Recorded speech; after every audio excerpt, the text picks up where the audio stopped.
Пойыз А және В қалаларының арасынан 10 сағатта жүріп өтеді. Егер пойыздың жылдамдығын 10 км сағатқа арттырса, онда бұл аралықта 8 сағатта жүріп өтеді. Пойыздың жылдамдығы мен А және В қалаларының арақашықтығын табыңдар.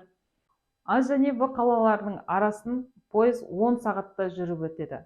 Ал оның 10 км сағат жылдамдығын арттырса, онда 8 сағатта жүріп өтеді. Арақашықтығын табыңдар деп тұр. Сонда біз 10х деп аламыз.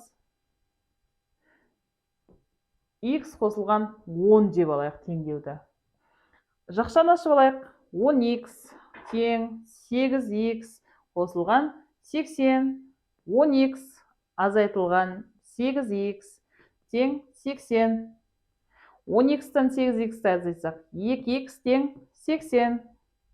Х тең 80 бөлінген 2. Х тең 40. Бізде онда 10-ды х-ке көбейтсек, яғни 10-ды 40-қа көбейтсек, 400 километр екен. Ал енді бізде жаңағы арттырса деп тұр ғой. Ондай болатын болса 8, х-іміз 40-қа тең. 40-қа 10-ды қосамыз, 50 болады. Міне, 50-ді 8-ге көшсек 400. Теңесіп тұр ғой балалар, міне. Міне, осылай шығарамыз.